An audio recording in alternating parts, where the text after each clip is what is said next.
할렐루야. YDP 예배 오신 여러분들을 예수님의 이름으로 축복하고 환영합니다.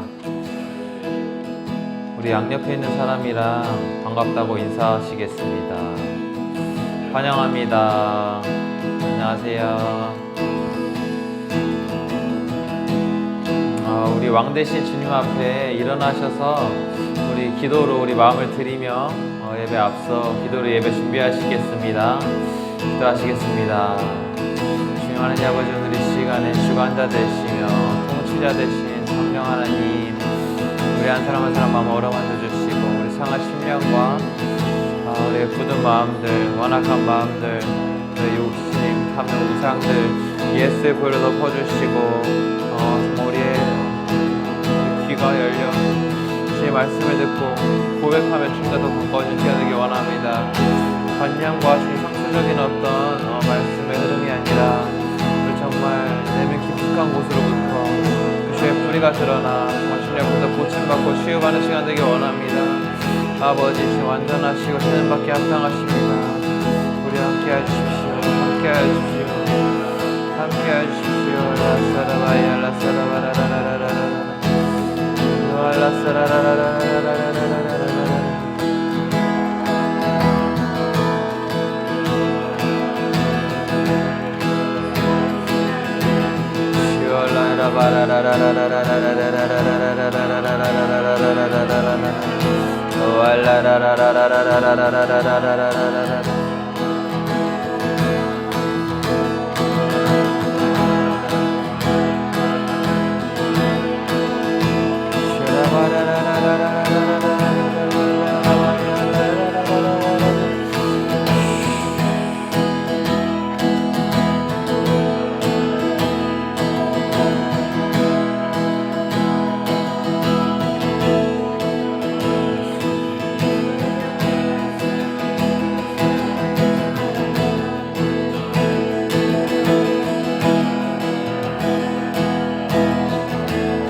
따스한 성령님, 따스한 성령님,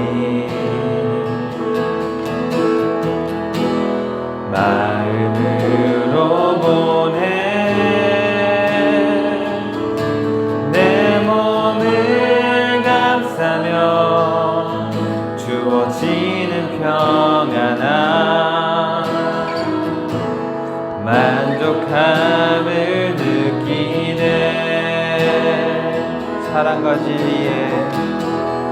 사랑과 진리에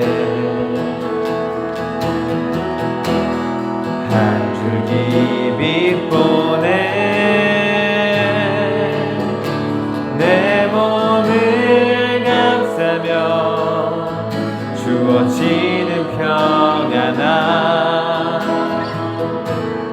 그 사랑 부르신 곳에서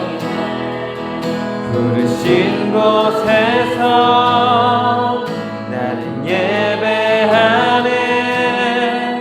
어떤 상황에도 나는 예배하네. 부르신 곳에서 나는 예배하네. 어떤 상황에도 나는 예배하네. 다시 고백하시겠습니다. 따스한 성령님, 따스한 성령님, 마음으로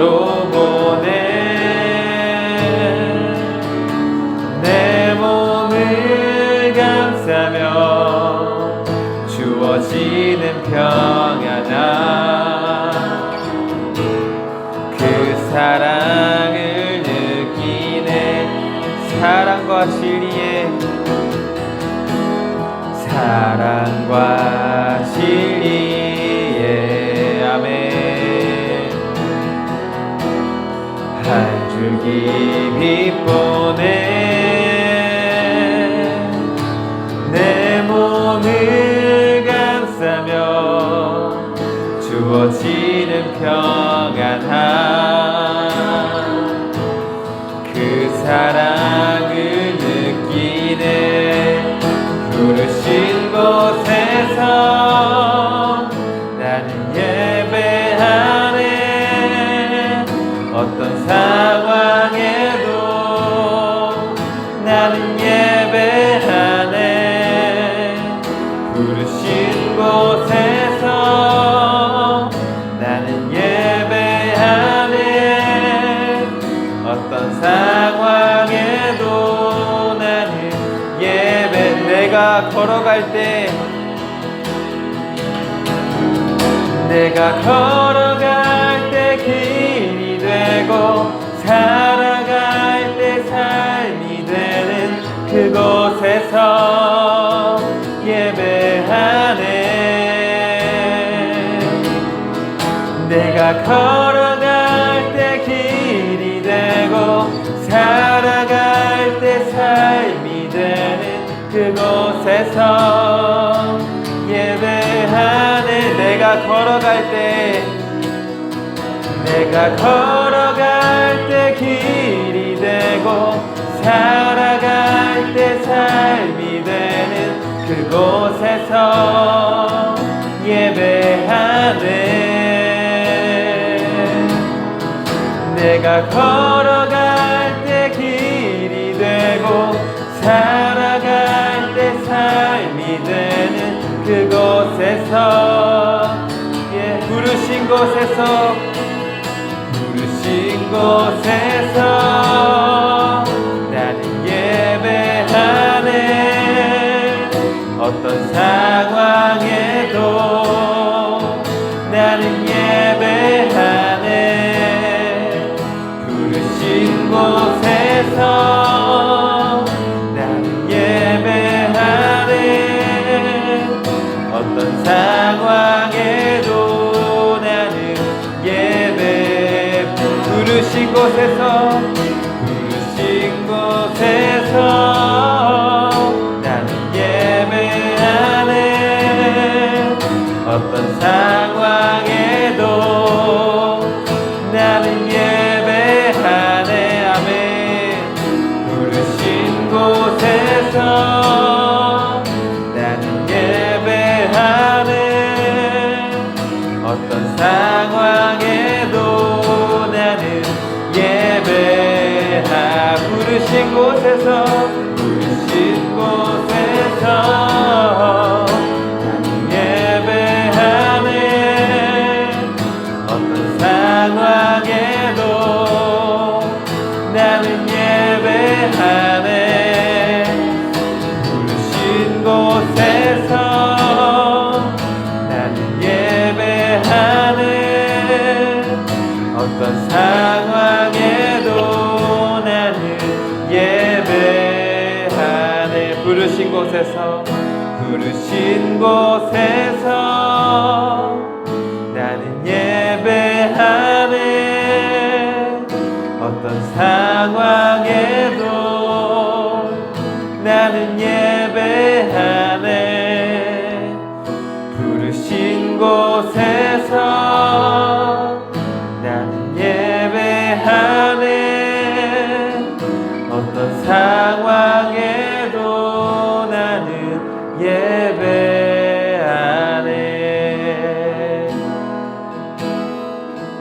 주님 감사합니다.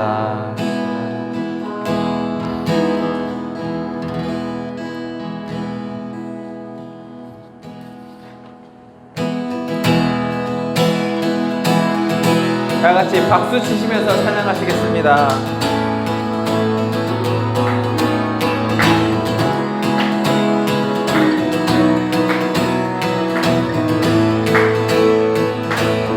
전능하신 주, 전능하신 주 놀라운 사랑 죄와 사망을 물리치셨네.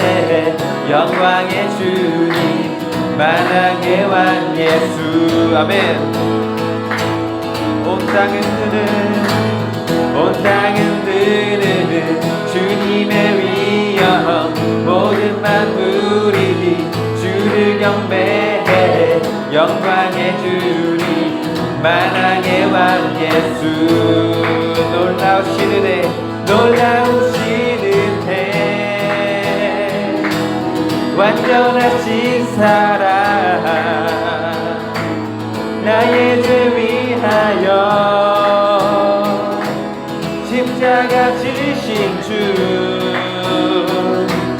생명을 주시고 자유케 하셨네. 예수 행하신 모든 일 찬양해. 아멘. 주님을 찬양합니다.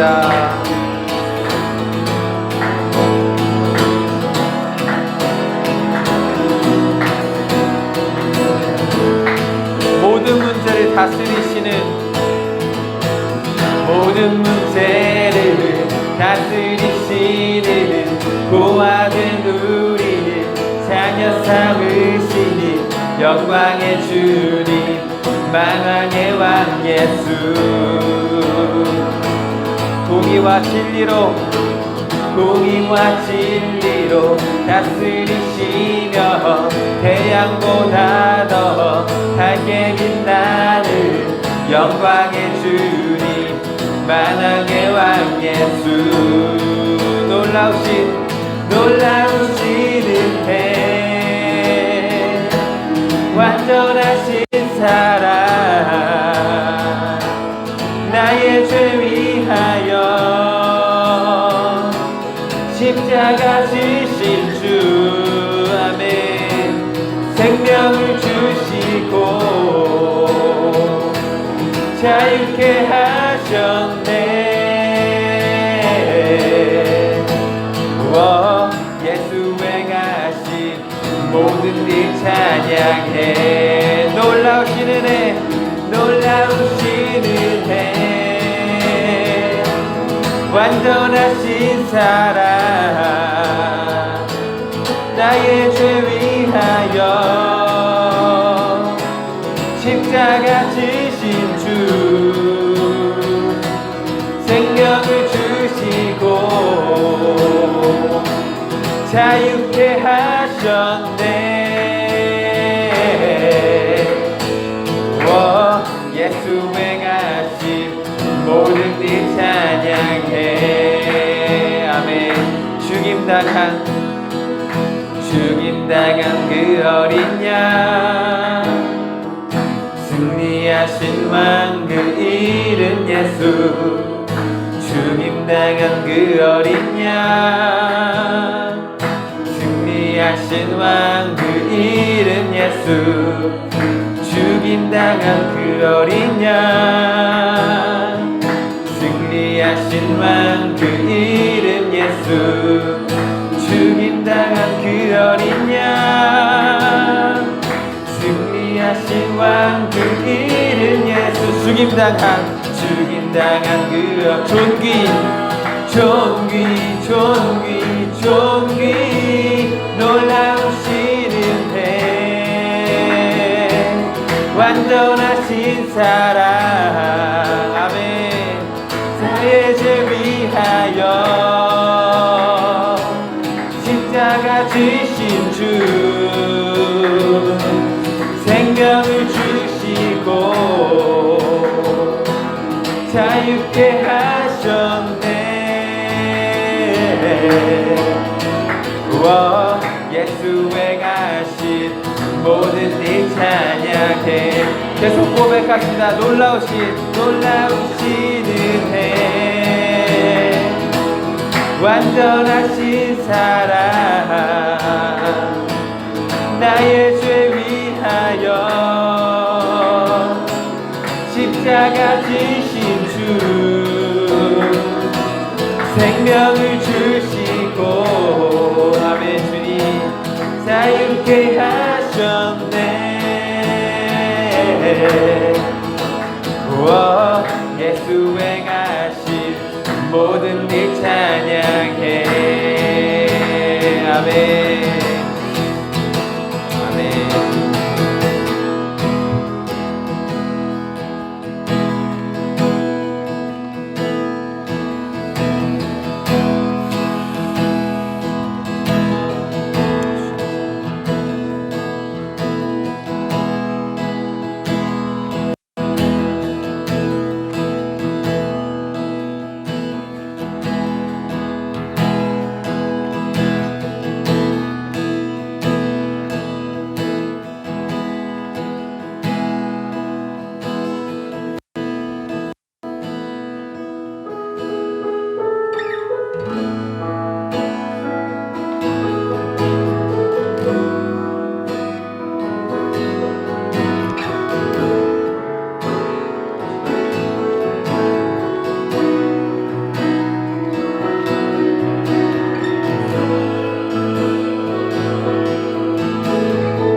주의 보좌로 나갈 때에 어떻게 나가야 할까? 나를 구원한 주의 십자가 그것을 믿으며 가네. 주의 보좌로 나갈 때에 나 여전히 부족하나.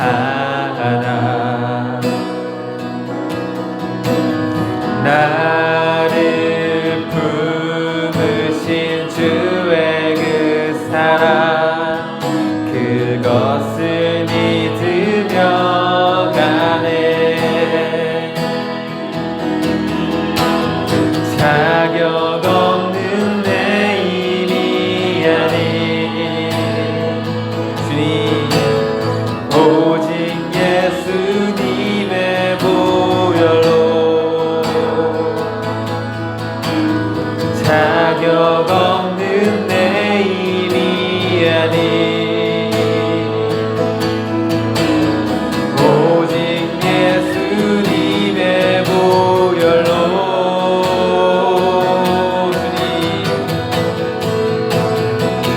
십자가의 보혈 완전하신 사랑 힘입어 나갑니다.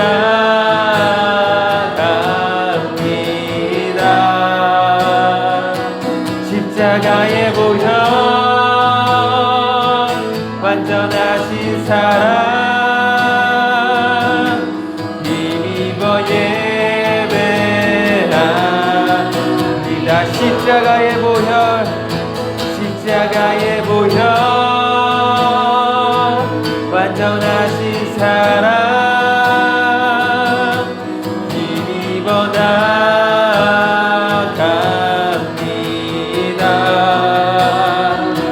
십자가의 보혈 완전하신 사랑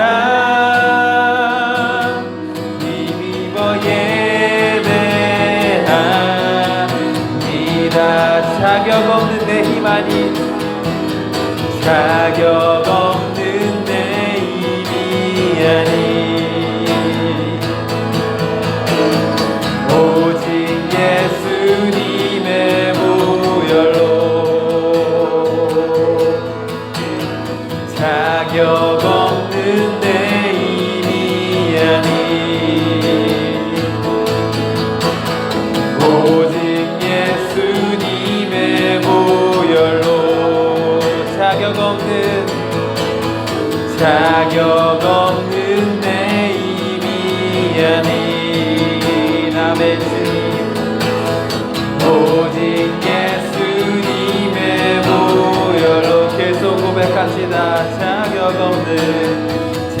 자격 없는 내 힘이 아니 오직 예수님의 보혈로 자격 없는 내 힘이 아니 오직 예수님의 보혈로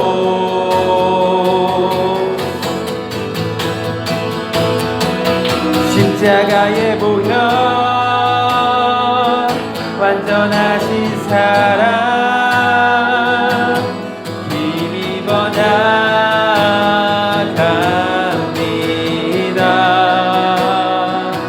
십자가의 보혈 완전하신 사랑 힘입어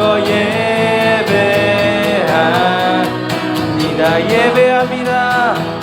예배합니다. 찬양합니다. 주님만 날 다스리소서. 아멘. 예배합니다. 찬양합니다. 주님 홀로 높임 받으소서. 예배합니다. 예배합니다. 찬양합니다. 주님만 날 다스리소서. 예배합니다. 찬양합니다. 주님 홀로 높임 받으소서. 완전하신 나의 주 완전하신 나의 주 의의 길로 날 인도하소서. 행하신 모든 일 주님의 영광 다 경배합니다. 예배합니다. 예배합니다. 찬양합니다. 주님만 날 다스리소서. 예배합니다. 찬양합니다. 주님만 예배합니다. 홀로 높임 받으소서. 예배합니다. 예배합니다. 찬양합니다. 주님만 날 다스리소서. 예배합니다. 찬양합니다.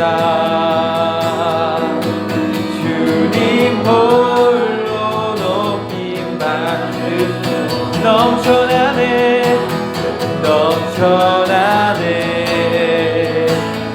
넘쳐나네. 아멘. 주를 향한 내 속에 갈망이 주님께로 날 이끌어 주소서. 주님을 더 원합니다. 넘쳐나네 넘쳐나네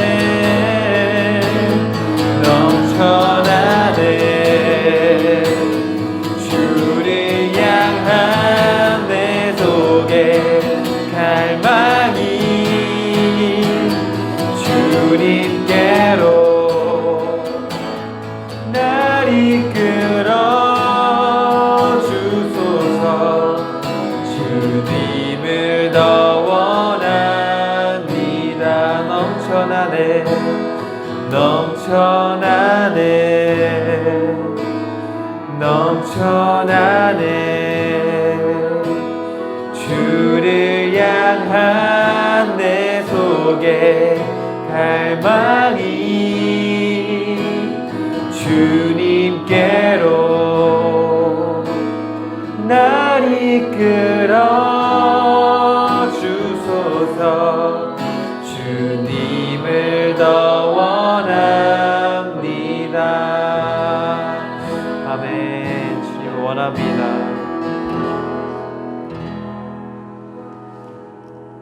사랑하는 하나님, 오늘 이 시간 저희 이곳 가운데 불러주시고 아버지를 예배할 수 있게 하시니 감사합니다.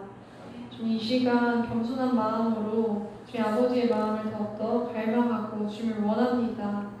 이 시간 우리 상한 신령과 또 약한 신령 가운데 오직 예수 그리스도의 말씀으로 채워주시고 우리의 내면 가운데 정말 성령님을 통하여 변화를 시작해 주십시오. 주님, 오늘 세우신 전사님을 통하여서 성령 함께 하시고 그 입술 가운데 그 성령의 능력으로 하나님 말씀이 우리 가운데 정말 능력의 말씀을 선포될 수 있도록 주님 함께 하여 주십시오. 주님 예배 가운데 주님만 홀로 영광 받으시길 원합니다. 감사하며 예수님의 이름으로 기도합니다. 아멘. 우리 오랜만에 우리 올해 우리 표 말씀이시죠? 오랜만에 같이 한번 외치고 시작하겠습니다. 시작. 너희에게 무슨 말씀을 하시든지 그대로 하라 하니라. 아멘. 올해 우리에게 주신 4가지 슬로건 있죠? 오랜만에 같이 한번 외칠까요? 시작. 말씀이 임하는 해, 말씀에 순종하는 해, 말씀으로 인도받는 해, 말씀이 성취되는 해. 아멘. 벌써 2023년도 우리 프로미스랜드 약속의 땅 집회가 엊그저께 같은데 7월달을 눈앞에 두고 있습니다. 그렇죠? 여러분 어떠세요? 지금 약속의 땅이 점점 다가오십니까? 아니면 멀어지십니까? 다가오신다. 아멘. 제가 어떻게 기온이는 다가와요? 아니면 좀 멀어져요? 딴짓하고 있는데 아니 약속의 땅이 우리에게 영적인 약속의 땅. 자꾸 엉뚱한 소리 잘 들어야지. 약속의 땅이 영적인 약속의 땅이 다가옵니까? 점점 멀어집니까? 다가오고 있습니다. 아멘. 우리 보라는 어때요? 지금 핸드폰 하고 있는데 멀어집니까? 지금 오히려 가까워지고 있습니까?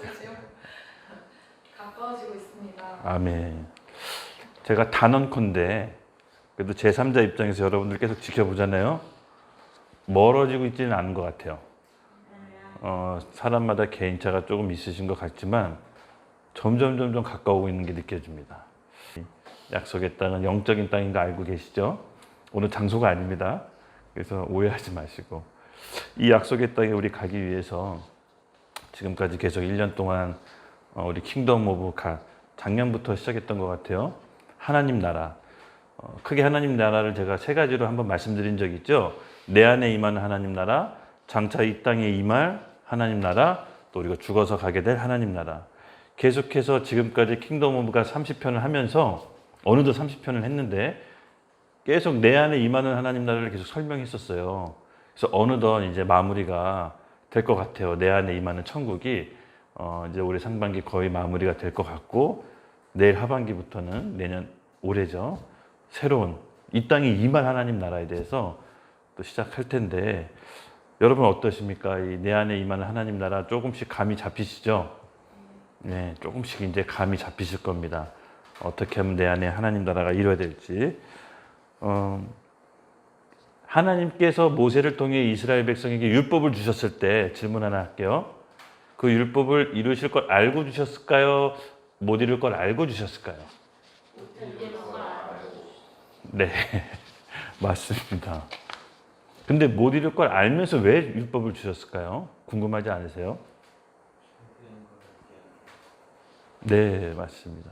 율법을 통해서 인간의 힘과 노력이 아닌 오직 하나님의 의로, 하나님의 은혜로만 우리가 구원을 알게 할 수 있다는 목적도 있었지만 단번에 하나님이 바로 그렇게 하진 않고 어떤 과정을 겪게 한다는 게 좀 눈에 보였어요. 어떤 과정. 우리가 계속 우리 에브리데이 워십을 통해서 매일 예배 드리잖아요. 아침에도 우리 같이 엄마 도시락에 좀 나눴는데 예배드리고 성령으로 충만할 때는 뭔가 마음이 좀 너그러워지고 편해지고 사람을 더 품고 용서하고 하는데, 또 집에 가서 아니면 또 일터에 가서 뭔가 성령이 좀 충만이 떨어지면 다시금 다른 사람을 정죄하고 판단하고 또 감정이 올라오는 그런 삶의 이렇게 반복.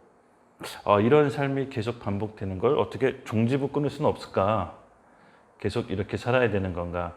이게 전부 다는 아닐 텐데, 그렇다고 해서 매일 주구장창 밥도 안 먹고 여기서 예배 드릴 수도 없는 노릇이고, 그렇다면 예배 드려서 성령이 충만했을 때 우리가 그 다음 단계는 무엇을 해야 되나라는 고민이 있었는데, 하나님께서 저도 제 삶을 통해 1년의 과정을 보고 예배 드리고 은혜를 받고 그 은혜에 힘입어 우리가 성령으로 충만을 살아갔을 때 바로 하나님께서 우리에게 주시는 말씀에 순종해야 된다는 것을 조금 알게 해주셨어요. 우리 베드로 전서죠.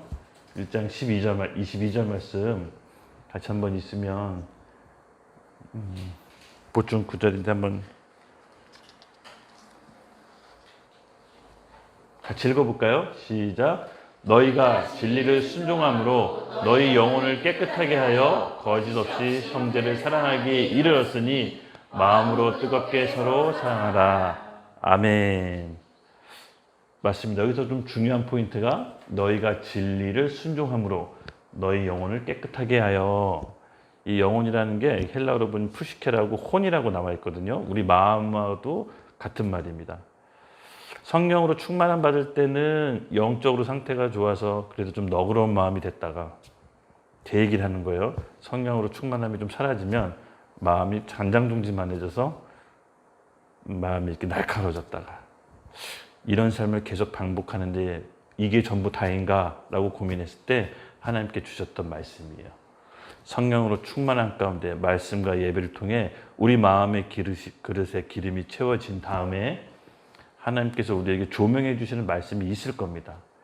우리 성령님의 역할이 뭐라고 하셨죠? 예수님의 말씀을 생각나게 하고 깨닫게 하고 우리 예수님의 말씀을 인도한다고 그랬죠? 맞습니다. 우리에게 주시는 성령 충만함 받았을 때 주시는 말씀이 있는데 그 말씀에 순종하는 거예요. 그 말씀 가운데 우리가 순종했을 때 우리 영혼의 마음의 그릇이 깨끗해집니다. 그때 다른 사람의 형제를 진짜로 사랑할 수가 있는데 뜨겁게 사랑할 수 있습니다. 우리 부패한 마음으로는요, 잘 아셔야 되는 게 부모님께 받은 우리 육신의 이 마음은 다른 사람을 사랑할 수도 없고 사랑할 만한 그릇도 안 됩니다. 그것을 잘 이해하셔야 됩니다. 그렇기 때문에 그 사랑할 만한 그릇을 어떻게 만드냐? 네, 진리의 말씀에 순종함으로. 저는 우리 멤버들이 이 과정 가운데 들어갔다라고 봐요. 첫 번째 말씀과 예배를 통해서 성령의 기름을 채우고 은혜를 경험했다면 이제 2단계로 들어가야 될 것 같아요. 구체적인 말씀 우리 가운데 조명해 주셨을 때 순종해 보는 겁니다. 계속 다른 말로 했었어요. 제가 자기 부인이라고도 얘기했고, 그렇죠? 자기 십자가라도 얘기했습니다. 바로 말씀 가운데 우리가 순종하는 것을 자기 부인인데, 그렇게 했을 때 어떻게 됩니까? 영혼이 깨끗해지고 우리 마음이 깨끗해졌을 때 하나님께서 성령을 확 부어주십니다. 그러면 판단하고 정죄하는 마음이 사라지고 너무나 사랑스러워 보입니다. 내가 왜 저 사람을 판단하고 정죄했을까? 저렇게 사랑스러운 사람이 왜 나한테 적으로 여겼을까? 마음이 아파지고 애통해하면서 하나님의 그 무한하신 은혜와 사랑이 우리 가운데 임하게 됩니다. 여러분, 사람을 우리가 이 마음으로 바라지지 않겠습니까?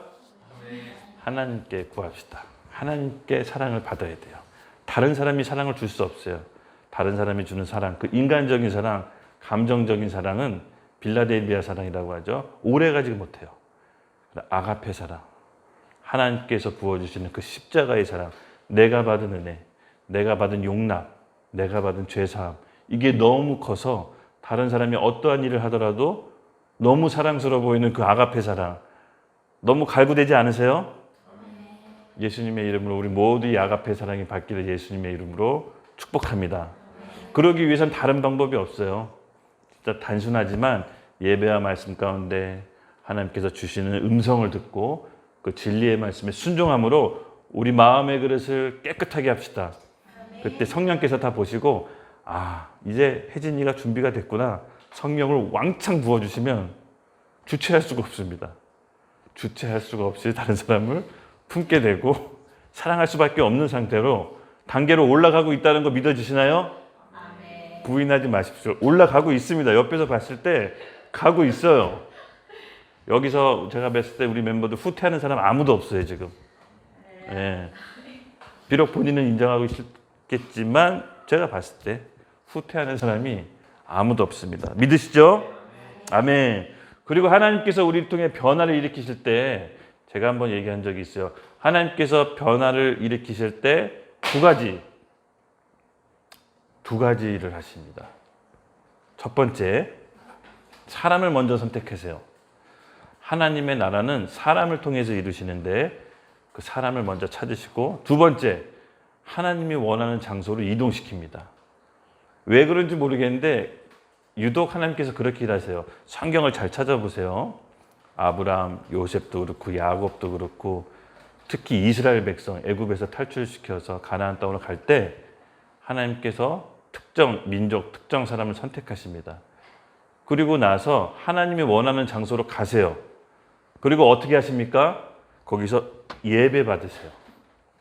예배 받음으로써 하나님의 나라의 통치를 시작하시는데 어김없는 패턴이더라고요. 저는 이걸 보고 우리 가운데 이 일을 하나님께서 시작하셨다라는 마음의 감동이 강하게 들어요. 맞는 것 같아요, 여러분. 진짜 새 일을 시작할 때는 이렇게 하는 게 맞는 것 같아요. 어릴 적에 혹시 이사해 본 경험 있으세요? 네. 그때 전학가 본 기억 있나요? 네. 제가 초등학교 2학년 때 정말 새벽에 밤에 일요일인데 아무 영문도 없이 아빠가 일어나라 그러더니 이사를 가지요. 트럭에 타래요. 새벽 4시에. 이사 가는 건지 도망가는 건지. 하여튼 이사 갔는데 그 다음 주부터 전학수석을 밟더라고요. 아니 영등포에 두고 온 친구들. 그때 부천으로 이사 갔는데 영등포에 두고 온 친구들, 그 친한 친구들 한마디 말도, 핸드폰도 있는 것도 아니고 초등학교 2학년 때라 전화번호를 기억한 것도 아니었어요. 버스 타고 여기 올 줄도 몰랐고. 근데 상황과 환경이 바뀌고 만나는 친구들도 갑자기 바뀌니까 이 변할 수밖에 없겠더라고요. 때로는 하나님께서 공동체든 사람이든 제2의 인생을 시작하기 위해서 그 사람이 이제 변화돼서 한 단계 더 성숙하기 위해서는 환경도 바꾸시고 만나는 사람도 바꾸시고 그 모든 여건들을 바꾸시는구나. 좀 놀라웠어요. 하나님께서는 우리에게 익숙했던 것들을 어쩔 때는 바꾸셔서 새 일을 시작하신다라는 맞다. 새 일을 시작하실 때는 이렇게 하시겠구나라는 감동이 들었습니다. 그럼 우리 가운데 새 일을 어떻게 합니까? 여러분 지금 YDP에 있는 게 하나님께서 새 일을 시작하시려고 불러 모으신 거예요. 감지가 되십니까? 영적인 감지를 하셔야 돼요. 지금 새 일을 시작하기 위해 이곳에 모인 거지 우리가 뭐 잡담 모의하고 맨날 먹는 거 맛있는 거 먹으려고 모이는 게 아니라 새 일을 시작하려고 여기 이렇게 모이게 한 겁니다. 너무 놀라워요. 벌써 이 새 일을 시작했는데 아무도 후퇴하는 사람이 없고 이대로만 가면 큰 실수 안 하면 약속의 땅에 가겠구나. 약속의 땅에 가겠구나. 할렐루야. 여러분 포기하지 마십시오. 하나님께서는 우리를 선택하셨습니다. 가만히 보면 우리가 하나님을 믿은 것 같지만 사실은 인생 가운데 하나님이 우리를 선택하신 거예요. 근데 중요한 거는 하나님이 하나님의 나라를 통치를 이루기 위해서 아까 사람과 공동체를 선택하신다고 그랬죠? 근데 어떤 사람을 선택할까요? 성경을 잘 보세요. 선택받은 그 성경의 당대 의인들을 한번 보세요. 뛰어났나요? 뛰어난 사람도 있었어요. 있었어. 근데 보면은 요셉이나 다윗이나 주목받는 인생들이 아니었어요.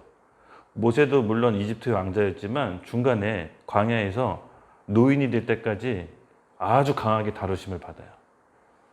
요셉도 그렇고 노예로 팔려갔고 감옥에 갇히고 여러 가지 우여곡절을 끝에서 하나님이 쓰시는데 하나님이 선택받은 것을 가만히 보면 물론 하나님이 선택받았다는 그 마음 가운데 우리 자부심과 우리 존재감, 자존감이 있지만 그 다루심이 있다는 걸 여러분 아셔야 됩니다. 하나님께서는 선택하신 사람들에게 다루세요. 하나님의 방법으로. 그 다루시는데 여러분 그 다루심을 피하거나 포기하거나 주저앉지 말고 버티셔야 돼요. 때로는 우리 신앙생활 가운데 우리가 원치 않은 상황을 맞닥뜨리고 원치 않은 리더도 하나님이 만나게 하시고 원치 않은 상황으로 우리를 몰아가세요. 근데 여러분 그거 아십니까? 그런 상황과 그런 사람들 통해서 가장 최적의 훈련을 하신다는 거. 하나님은 정확하세요. 그걸 피하거나 아니면 그것을 멈춘다면 다시 또 연장이에요. 제 경험상. 다른 리더를 만나서 더 연장시키고 다른 공동체 가서 처음부터 다시 시작시켜요. 이게 난 너무 놀라워서 알아요. 아, 저기서 조금만 더 버티지. 저기서 조금만 더 참아보지. 하나님께서 다루심 끝에 분명히 영적인 권위와 능력을 부어주시는데 그걸 못 버티고 마음대로 옮겨 다니고 또 자기가 바꾸고 자기가 리더도 바꾸고 막 해요. 그러면서 아, 그래도 하나님이 사랑하셔서 만드시겠다라는 감동이 또 들기도 해요. 그러면 우리가 하나님 우리 다루신다라는 것은 뭡니까? 선택했다라는 증거예요. 하나님의 가장 무서운 심판은 내버려 두는 거예요. 아무렇지도 않게 마음대로 살라고. 그래서 자기가 축복받는 줄 알고 착각하면서 막 살아요. 자기 몸과 마음이 원하는 대로 자유롭게 사는 것처럼 보이지만 사실 하나님의 심판일 수 있어요. 하나님의 간섭하심과 선택은요, 그 사람 인생 가운데 다루심이 시작해요. 이게 잘 이해가 안 되고 받아들이지 못할 수 있는데 여러분 보세요. 성경에 나오는 인물들, 당대 의인들 하나님이 어떻게 다루셨는지. 아브라함이 하나님 말씀에 의지해서 일가친척 아비의 집을 떠나왔을 때 꽃길만 펼쳐지던가요? 가뭄과 기근이 들죠. 그런 다루심. 또 아브라함에게 하나님이 약속의 자녀를 준다고 해서 약속의 자녀를 줬을 때 주고 끝내나요? 바치라 그러죠. 하나님께서는 다루심이 있습니다. 이 다루심을 우리가 잘 안다면 하나님을 오해하거나 하나님을 원망하는 게 아니라 그분의 선하신 뜻, 그분의 날 향한 최고의 계획, 날 향한 최고의 축복이 무엇인지를 우리가 깨닫게 됩니다. 따지고 보면 저랑 여러분하고 나이 차이 이렇게 많이 나는 것도 아니잖아요. 그렇죠? 8살 뭐 이렇게 더 나면 15살 뭐 같은 세대예요, 사실은. 근데 이 같은 세대에 사는 우리가 어떻게 보면 같은 공동체에서 이 시간에 같이 신앙생활 한다는 거 하나님께서 큰 우리에게 계획이 있으십니다. 그리고 같이 다루실 거라고 저는 믿는데 피하지 맙시다. 하나님께서 우리를 결국은 빚으셔서 그리스도의 장성한 분량까지 신부의 영성까지 끌어올릴 것을 저는 예수님의 이름으로 믿습니다. 아멘. 우리 같이 함께 달려나갑시다. 오늘 킹덤 오브 갓 30번째 시간 주제로는 세상의 끝, 천국의 시작. 어떤 끝나는 챕터가 있고 시작되는 챕터가 있는데 동시에 겹쳐지는 때는 과독이라고 하죠. 우리가 이때는 극심한 고통이 따라요. 내 개인적으로 사람한테도 어느 한 시즌이 끝나고 새로운 시즌이 펼쳐질 때도 고통이 따르고 공동체에도 국가에서도 마찬가지입니다. 바로 끝과 시작이 동시에 펼쳐질 때는 그 과독이라고 하는데 그때는 고통이 뒤따릅니다. 오늘 이 킹덤과 30번째 이야기 예수님께서 천국의 시작을 알리는 메시지를 선포하고 또 한편으로는 예루살렘의 멸망을 또 선포합니다. 근데 언뜻 보기엔 예루살렘의 멸망이 끝인 것 같지만 사실은 천국의 시작을 알리는 거였어요. 그러므로 우리 인생도 마찬가지입니다. 우리가 보기에는 내 인생이 망한 것 같고 끝난 것 같고 멸망인 것 같지만 영적인 눈으로 바라보세요. 새로운 시작을 알리는 겁니다. 하나님께서 우리에게 이걸 알려주고 싶어 하실 거라고 저는 오늘 믿습니다. 우리 같이 본문 말씀 읽어볼게요. 마태복음 24장 1절부터 14절까지 번갈아 가면서 교독하겠습니다. 제가 먼저 읽겠습니다. 시작. 예수께서 성전에서 나와서 가실 때 제자들이 성전 건물들을 가리켜 보이려고 나오니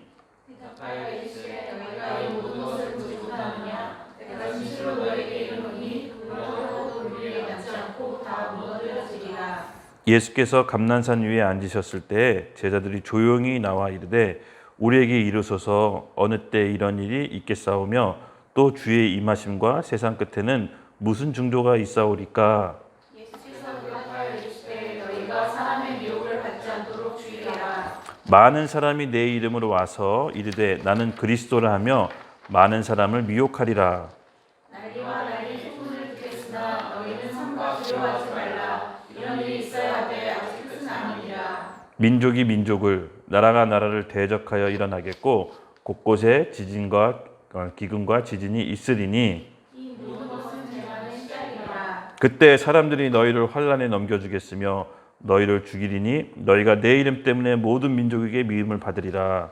그때 많은 사람이 실족하게 외워 서로 잡아주고 서로 미워하겠으며 거짓 선지자가 많이 일어나 많은 사람들을 미혹하겠으며 불법의 성함으로 많은 사람의 사랑이 식어지리라. 그러나 끝까지 견디는 자는 구원을 얻으리라. 다 같이 읽겠습니다. 시작. 이 천국 복음이 모든 민족에게 증언되기 위하여 온 세상에 전파되리니 그제야 끝이 오리라. 아멘. 아멘.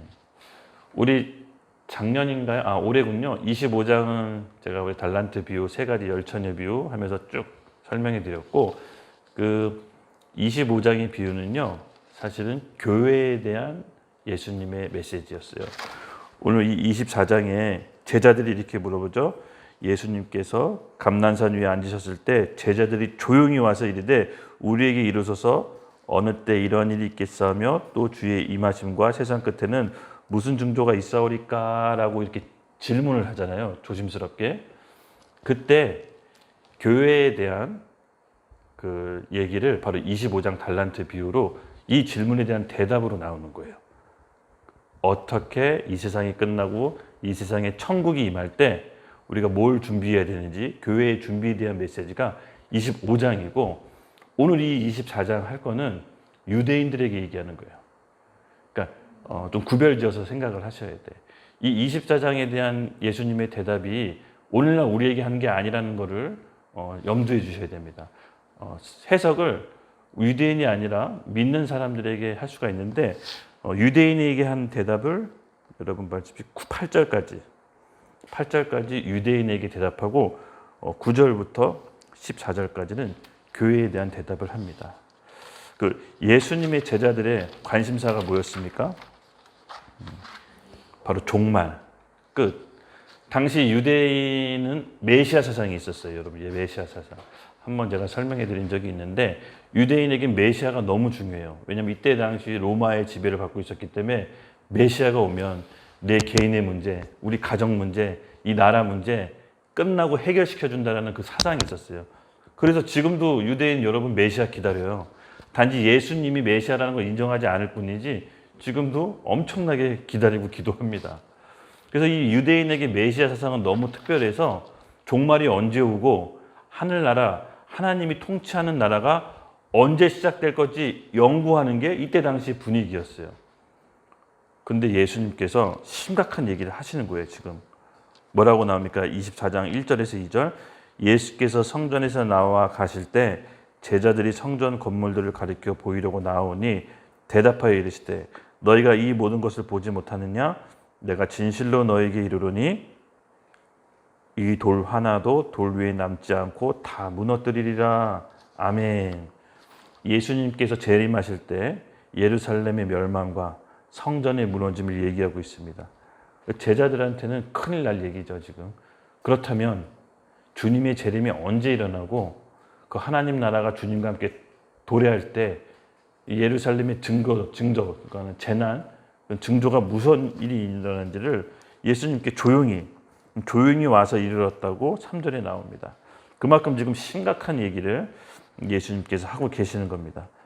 이 세상의 종말과 거기에 대한 징조가 어떻게 있습니까? 이때 예수님께서 감난산, 3절에 보면 감난산 위에 앉으셨어라고 얘기합니다. 감난산 아직 안 가보셨죠?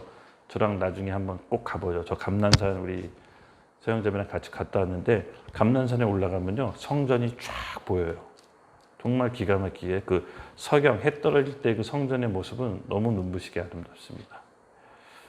그 곳에서 감난산에서 성전이 무너질 거라고 이제 얘기를 하시는 거예요.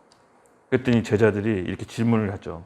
조용히 와서 이르되 우리에게 이루소서 어느 때 이런 일이 있겠사오며 주의 임하심과 세상 끝에는 무슨 징조가 있으리까라고 질문을 조심스럽게 던진 겁니다. 유대인들에게 이게 최대 관심사였습니다.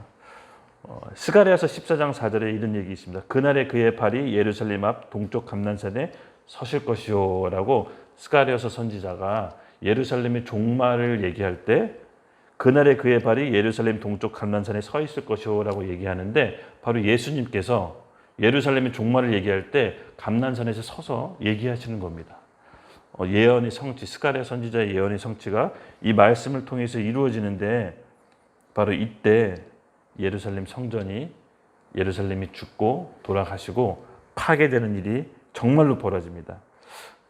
첫 번째 관심사 성전의 파괴. 언제 이루어지나. 두 번째 관심사 세상 끝과 주의 임재가 언제 일어나나. 셋째 관심사 그때 무슨 징조가 있사오리까라고 제자들이 아주 상세하게 평소 본인들이 궁금했던 일들을 물어봅니다. 예수님께서 얘기하신 거에 대한 제자들의 질문이죠. 그때 주의 임하심은 아까도 얘기했지만 예수님의 강림, 재림을 얘기하고요. 세상 끝은 바로 예수님께서 오시는 심판, 그 심판 때를 얘기합니다. 징조는 아까 얘기했지만은 여러 가지 징조가 이제 말씀을 통해서 밑에 구절에 쭉 나열되어 있습니다. 그러므로 하나는 아까도 얘기했지만 본문 9절에서 유대인에게 8절까지 얘기하시는 거고 9절부터 14절은 바로 교회, 믿는 자들에게 얘기합니다. 4절에 이렇게 얘기합니다. 예수께서 대답하여 이르시되 너희가 사람의 미혹을 받지 않도록 주의하라. 첫 번째 말씀하시는 언급이 사람의 말에 미혹당하지 말라고 하십니다. 사람은 말에 미혹당합니다. 말에. 인간의 어떤 사람의 말을 들을 때 그 말 때문에 우리가 흔들리고 속고 미혹되죠. 그러므로 우리가 사람의 말을 들을 때 성령에 입각해서 얘기하는 건지 아니면 육신에 의해서 얘기하는지 우리는 구별해서 들을 줄 알아야 됩니다. 저는 그 훈련이 좀 우리가 돼 있다고 봐요. 정말 저 사람이 얘기할 때 성령에 의해서 말하는 건지 악한 영에 의해서 말하는 건지. 가끔 텔레비 보면 이런 거 있잖아요. 우리 사이비 교주 이런 거 넷플릭스에서 한번 얘기한 적이 있잖아요. 다큐멘터리. 근데 거기에 보면 광신도들 중에 사회적으로 지위가 높고 배우신 분들, 뭐 교수나 의사분들이 꽤 계시더라고요. 근데 저런 분들이 어떻게 저희 사이비 교주에 빠질 수가 있을까, 종교에. 근데 이게 영이라는 거죠, 영. 그 영에 의해서 말이 선포가 되면은 사람이 별거 아닌 것 같지만 어떻게 저 말에 속을 수 있을까라고 하지만 말에 미혹이 된다는 거예요. 예수님께서는 바로 그 말을 하고 계신 거예요. 말에 미혹이 되지 않도록 주의하라는 거예요. 여러분, 말이 어떤 사람에게는 성령에 의해서 말하는 걸 수도 있고 악한 영에 의해서 말하는 걸 수도 있습니다. 그걸 잘 분별하셔야 돼요. 우리 분별할 수가 있습니다. 내 안에 있는 그런 모든 마음에 있는 것들은 결국 입 밖으로 나온다고 했어요. 그래서 말씀을 통해서 기준을 삼지 않으면 정말 그럴듯한 거짓 교사들의 말씀에 속아 넘어가요. 대부분 개신교회에 있는 사람들이 이단교회에 넘어갈 때 여러분 뭘로 넘어가시는 것인지 아십니까? 성경 말씀, 성경 공부로 넘어가요. 그러니까 기존 교회에서의 성경 공부, 말씀에 대한 그런 어떻게 보면 갈망, 갈급함들이 이단교회에서는 체계적으로 잘 정립이 돼 있어서 성경 공부합시다. 결국은 다 성경 공부로 넘어가서 거기서 이제 넘어가게 돼요. 그때 다 말에 미혹이 되는 거예요. 그래서 어쩌면 우리에게도 이런 성경에 대한 정통 그리고 성경에 대한 공부 이런 것들이 체계적으로 기존 교회에서 좀 잘 잡혀 있어야 될 것 같다는 생각이 들어요.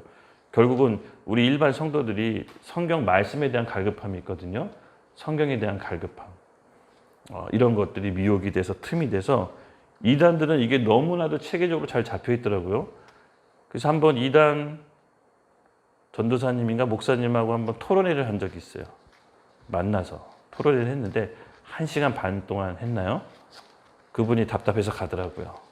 포기를 했어요. 근데 그분이 목사님을 데리고 왔어요. 다음에 다시 한번 하자 그래서 그때 안 만났죠. 그래서 그분들은 말씀에 대해서 철저하게 연구를 해요. 그리고 그 말씀이 결국은 메시아가 누구냐? 본인들 교주예요. 근데 그 과정 가운데 그걸 밝히지 않아요. 성경 공부하는 동안은. 밝히지 않다가 성경 공부를 통해서 어느 정도 미혹이 됐다 싶으면 끝에는 그분이 누굽니까? 누구누구 우리 교주입니다. 벗어나질 못해요. 사회 지식층, 지도층도 벗어나질 못해요. 몇 주간의 과정 가운데 미혹이 돼버렸어요. 아, 이게 그래서 무서운 거구나.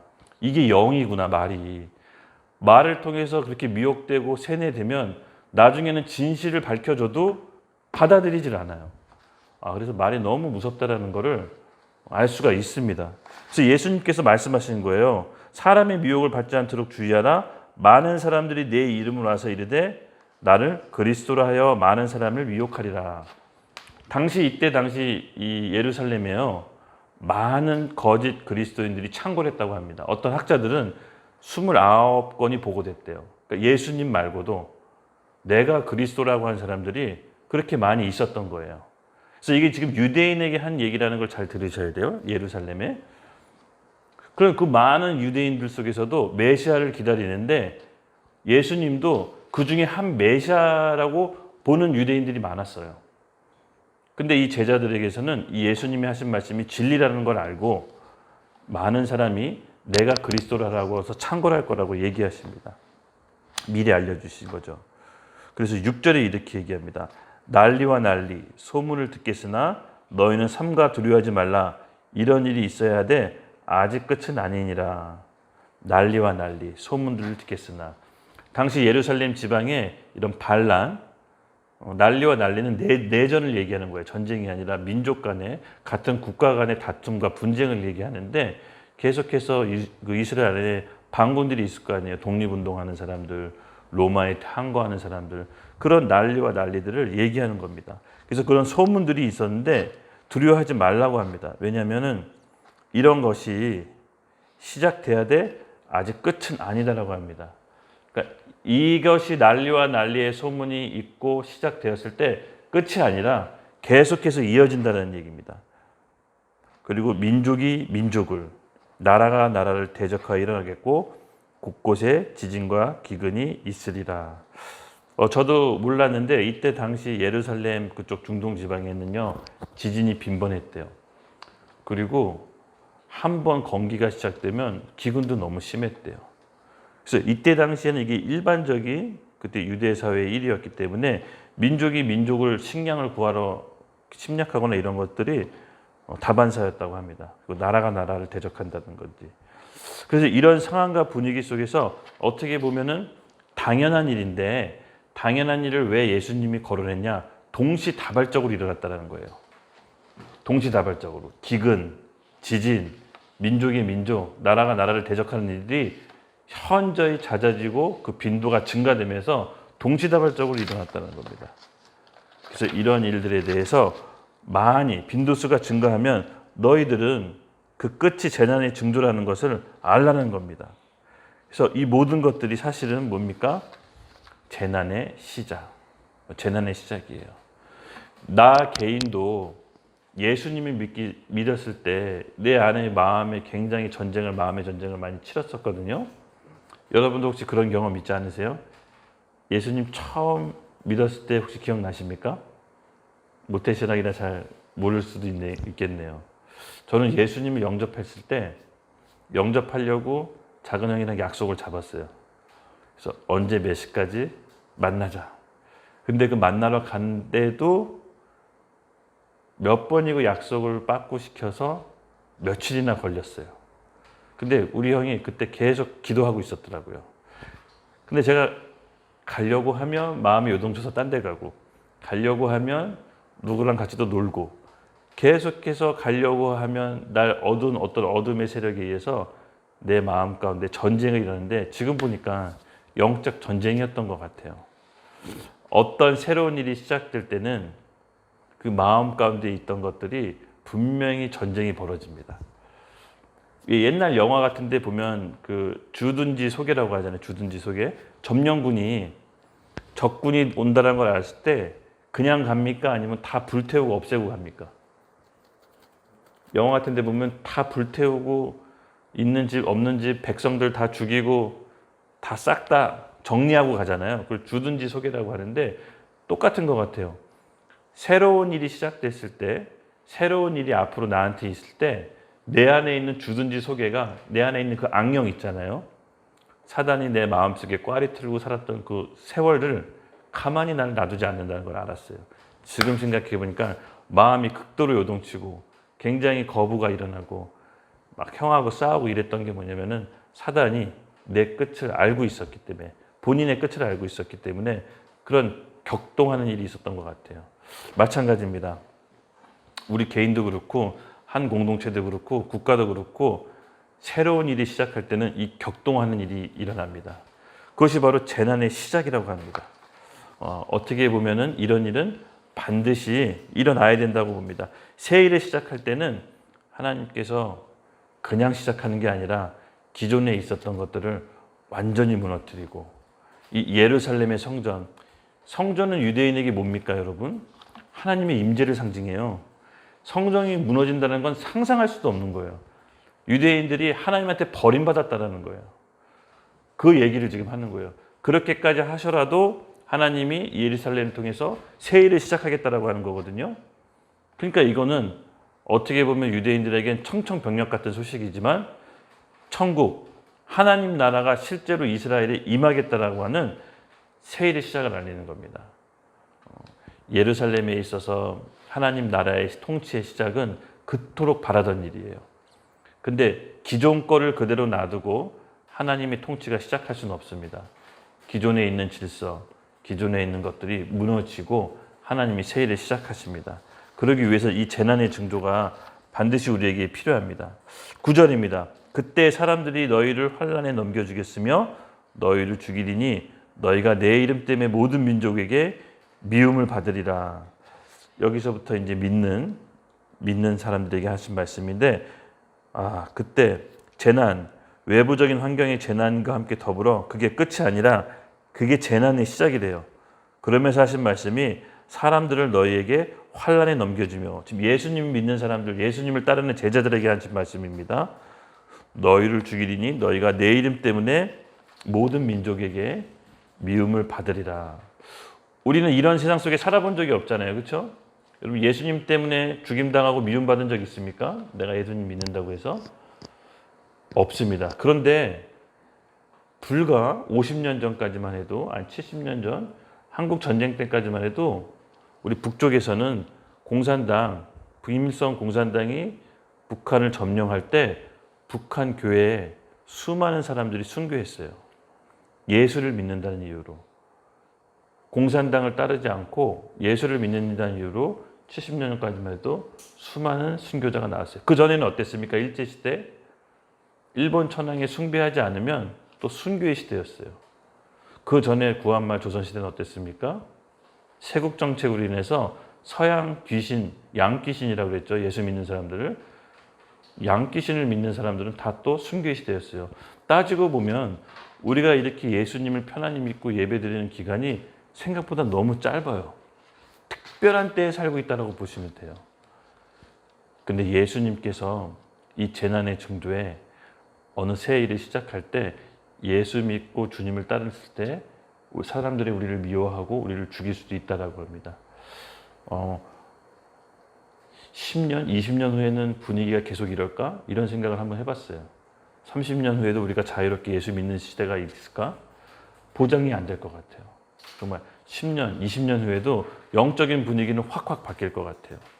그러므로 우리가 종말의 때의 신앙, 마지막 때의 신앙을 갖고 살아야 됩니다.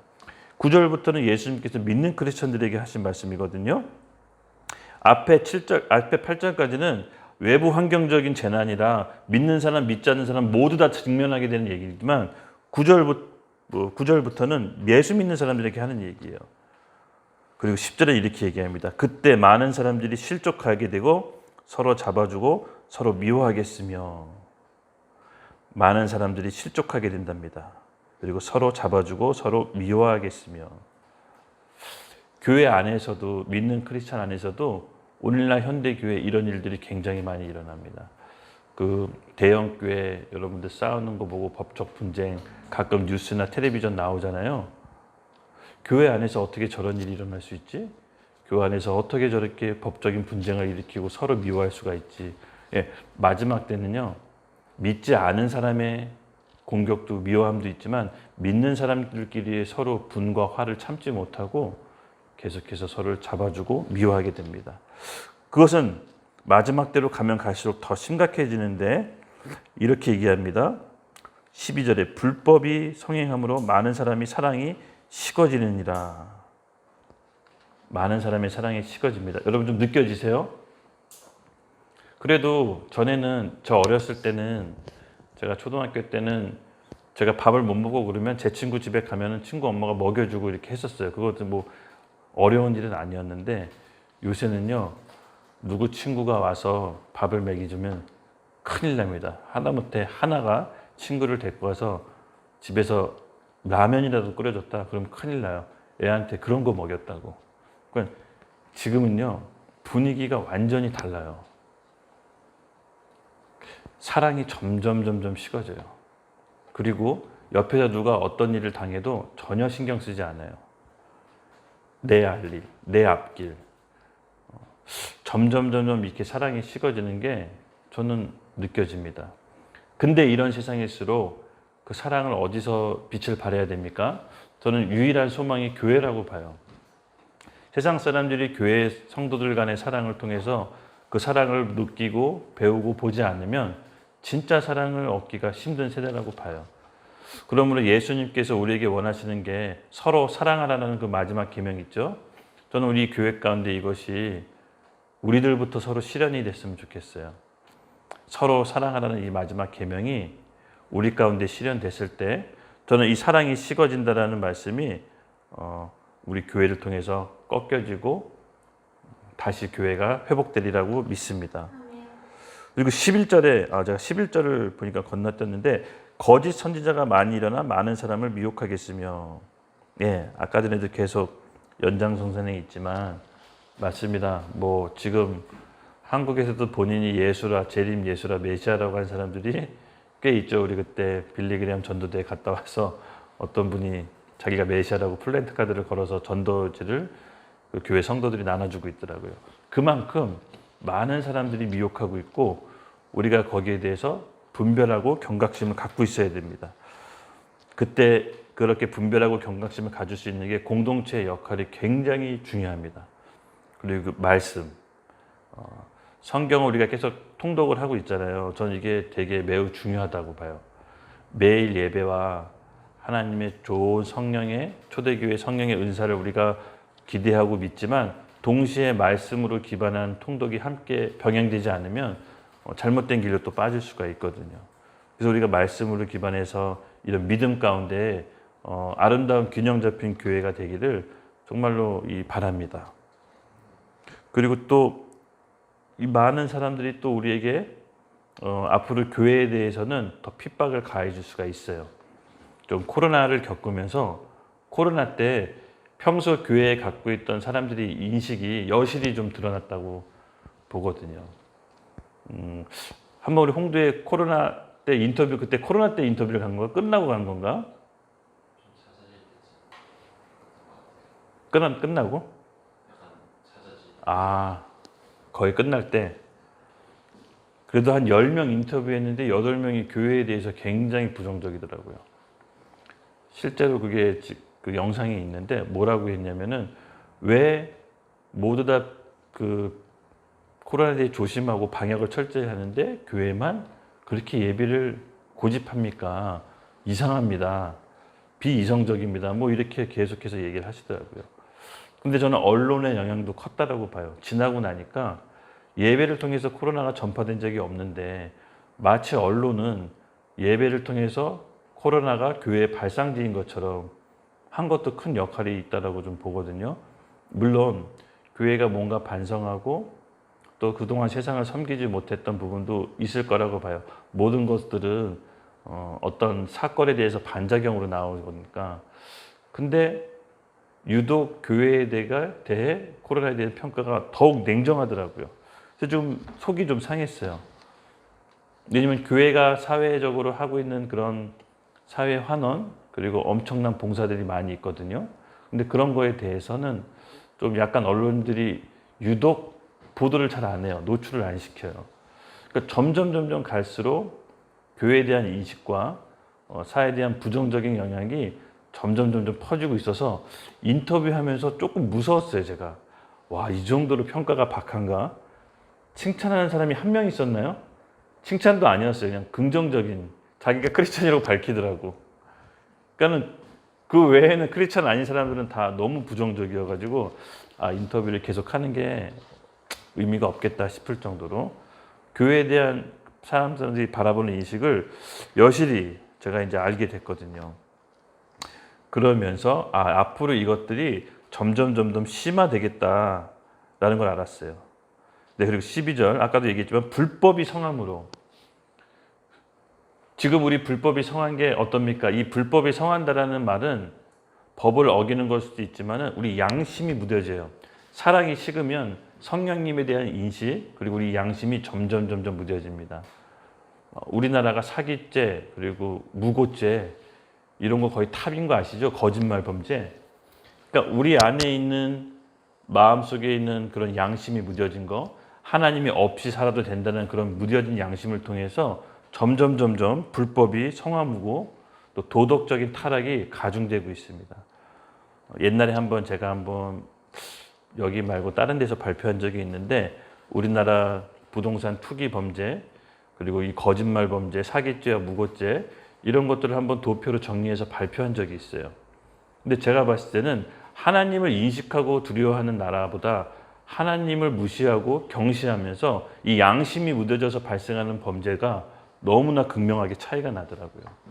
그래서 이 마지막 때가 가면 갈수록 우리 가운데 법을 어겨도 양심을 거슬러도 아무렇지도 않게 생각하는 그 무뎌진 양심이 점점 강해지고 있다는 것을 제가 경각심을 좀 알게 됐어요. 그러므로 진짜 우리 믿는 크리스찬들이 정말 빛과 소금의 역할로 잘 서 있어야겠다. 그렇지 않으면 진짜로 세상에 소망이 없겠다. 에베소서에 그리스도를 머리로 한 몸된 교회 발 아래에 만물이 있다라고 하나님께서 이 세상 질서를 이렇게 창조하셨는데 지금은 거꾸로 만물이 교회를 지배하고 오히려 훈계하고 다스리는 구조로 갔는데 저는 여기서 하나님께서 기도했을 때 주신 마음이 있었어요. 우리가 하나님께 좀 더 분명한 입장을 취해야겠구나. 한때 이런 생각도 해봤어요. 좀 더 사회 봉사를 많이 해야 되나? 좀 더 구제하는데 드러내고 해야 되나? 아니면 우리가 늘 남을 도울 때 좀 언론을 불러서 해야 되나?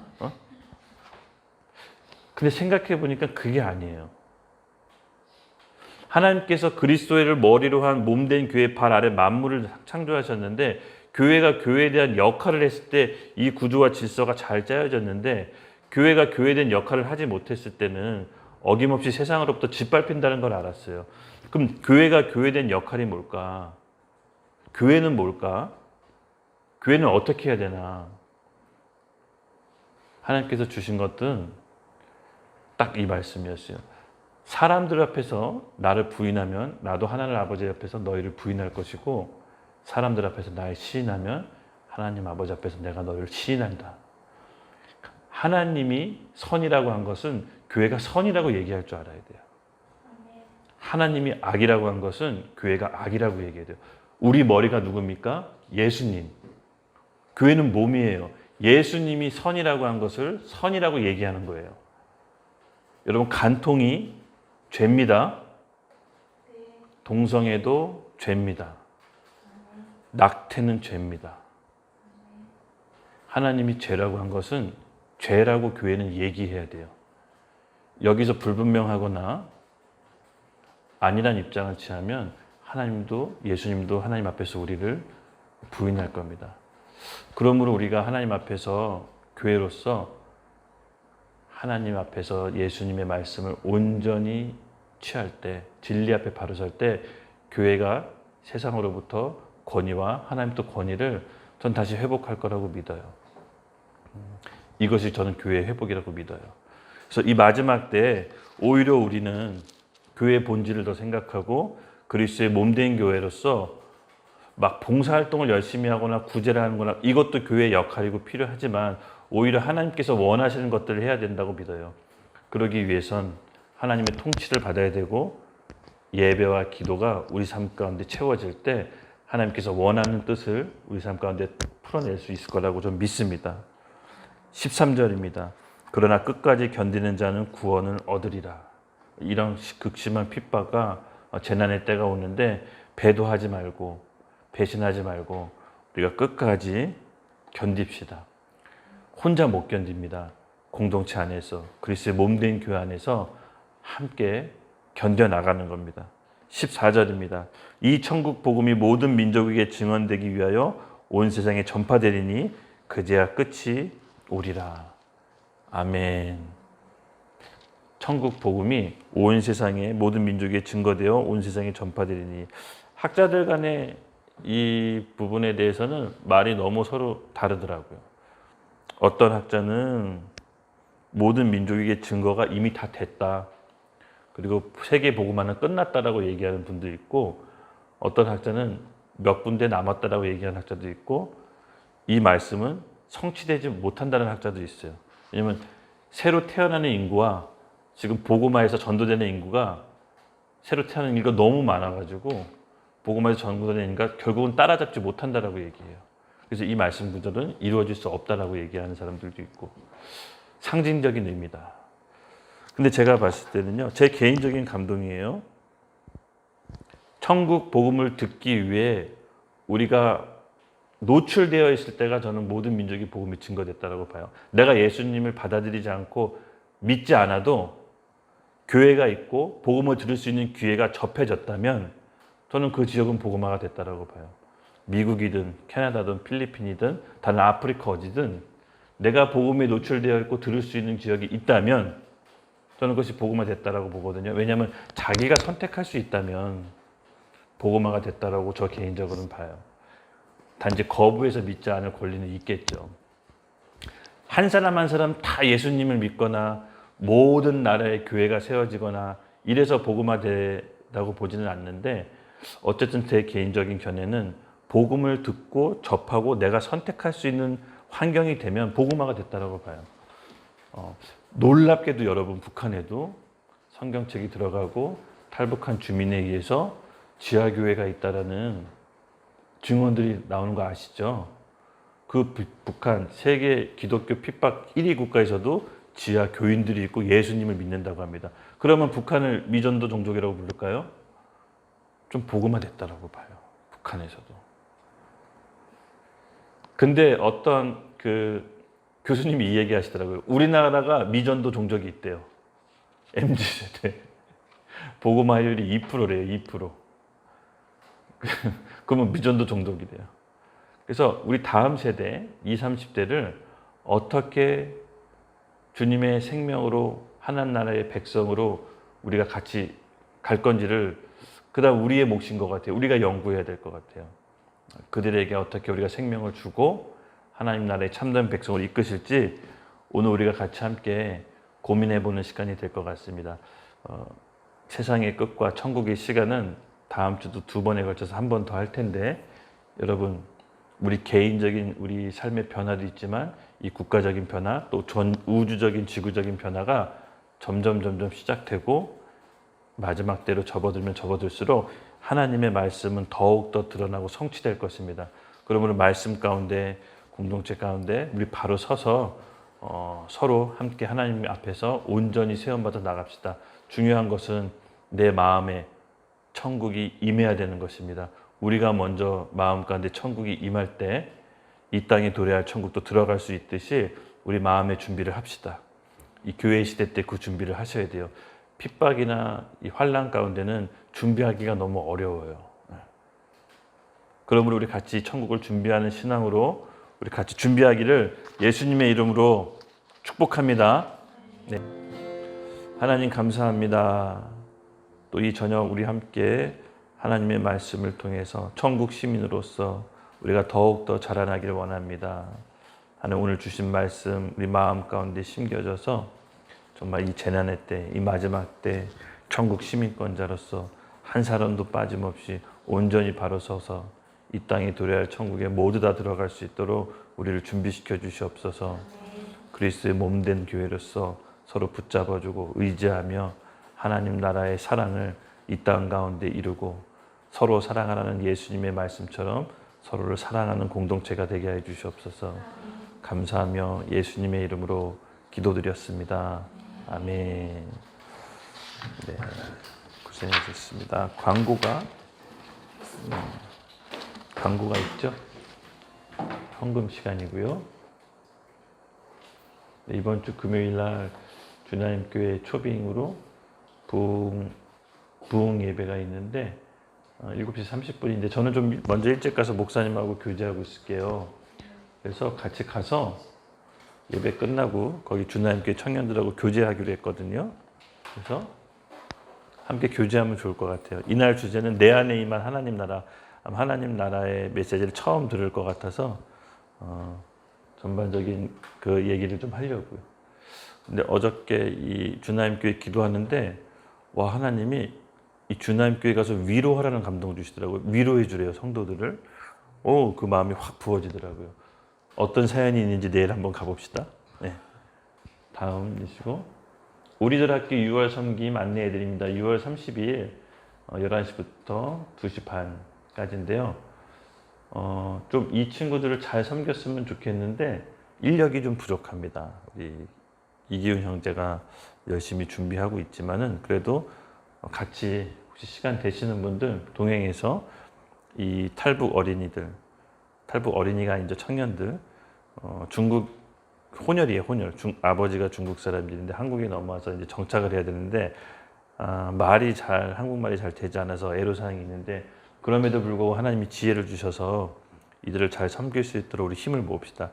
지극히 작은 자에게 한 것이 곧 나에게 한 거라는 예수님의 말씀처럼 우리가 이들을 어떻게 섬길지 기도합시다. 지금 전 세계적으로 중국 대사관에서 북송 반대 시위 지금 준비하고 있어요.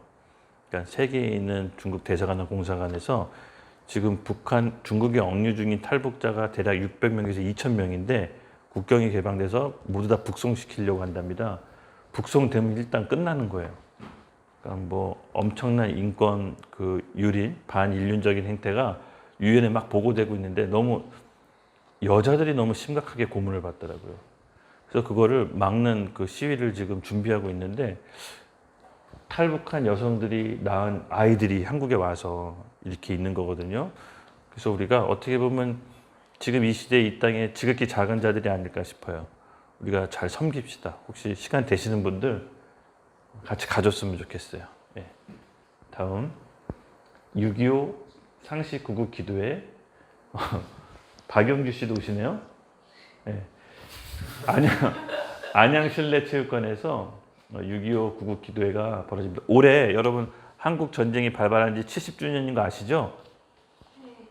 7년에 희년에 한 번인데 희년이 70번 되는 해입니다. 김장한 목사님이 연세가 연로하셔서 이제 집회로서 어쩌면 이번 집회를 마지막으로 큰 집회에서 육성으로 설교하시는 게 마지막일 수도 있다고 하네요. 한국교회 큰 어른이시고 거장이었던 한 시대를 풍미하셨던 분의 육성 설교를 한번 들어봐야 되지 않을까 싶어서 저희는 우리 예배 끝나고 여기 안양 실내체육관으로 바로 가려고 하거든요. 그래서 여러분들 시간 되시는 분들 같이 가서 좀 들었으면 좋겠는데 마음이 있으신 분들 함께 가시면 좋을 것 같습니다.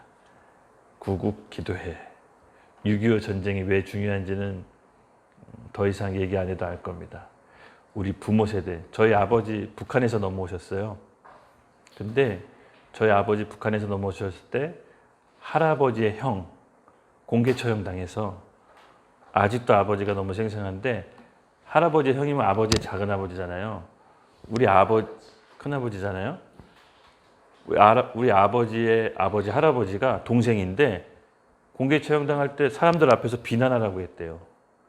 그래서 그게 너무 사탄적이어가지고 악마적이어가지고 할아버지가 자기 형을 비난을 했는데 너무 괴롭고 수치스러워서 그날 밤 야 대진아 여기서 못 살겠다 남쪽으로 넘어가자 해서 전쟁 전에 넘어온 거예요. 근데 아버지랑 할아버지가 선택을 해야 됐대요. 국가에 의해서 복종하고 살든지 재산이 없어도 거지처럼 살아도 자유롭게 살 건지 그 선택을 아버지랑 할아버지가 너무 심각하게 고민을 한 거예요. 여기서 어떻게 살아야 되냐. 그리고 자기 형을 비난했잖아요. 공개적으로 사람들 앞에. 그게 너무 수치스럽고, 그래서 아버지는 그 어릴 적에 공산당 그 기억이 있어서 그게 아직도 몸에 뱄어요. 방공이 돌아가시기 직전까지도. 그래서 이제 남쪽으로 넘어왔는데, 더 황당한 건 공산당을 피해서 넘어왔는데 한국 전쟁 때 인민군이 북아현동 지나가길래 와, 이거 너무 소름 끼쳤대요. 절을 해야 되는지 환영을 해야 되는지. 그래서 또 도망갔대요. 인민군이 또 와가지고 서울을 점령해가지고. 우리는 그런 게 상상이 안 되잖아요. 그렇죠? 어떻게 우리나라가 근현대사가 상상이 안 되는데 우리 아버지 세대들은 정말 고생 많이 하셨더라고요. 북쪽에서 전체주의로 살 건지, 남쪽에서 재산이 없지만 자유롭게 살 건지, 그 선택해야 되는, 대한민국의 아이덴티티가 결정되는 때가 바로 그때였대요. 자유롭게 예배하는 나라로 갈 건지, 아니면 북한의 정권에 굴복돼서 노예처럼 살 건지 선택하는, 선택의 기로에 서 있어서 우리 부모 세대는 당연히 남쪽을 선택해서 우리가 지금 여기 있는 거잖아요. 그렇죠? 또 대한민국이 이게 태어난 게 기적이라는 겁니다. 아, 너무 기적이에요. 한번 우리 부모 세대의 얘기를 한번 들어보면 어떨까 싶어요. 시간 되시는 분들 함께 갑시다. 다음. 네, 기도하고 마무리할게요. 하나님, 오늘 예배도 감사합니다. 오늘 함께 예배된 우리 청년들에게 하나님 기름 부음, 성령의 충만함을 마음껏 부어주셔서 이전 것은 지나갔으니 보라 새 것이 되었다는 말씀이 성취되게 하여 주시옵소서. 앞으로 인생 살아가는 그 모든 길에 하나님의 기름 부으심과 능력과 성령의 충만함을 더해 주셔서 하나님 안에서 온전한 그리스도의 형상을 닮아갈 수 있도록 주님 붙들어 주시옵소서. 감사합니다. 예수님의 이름으로 기도드렸습니다. 아멘.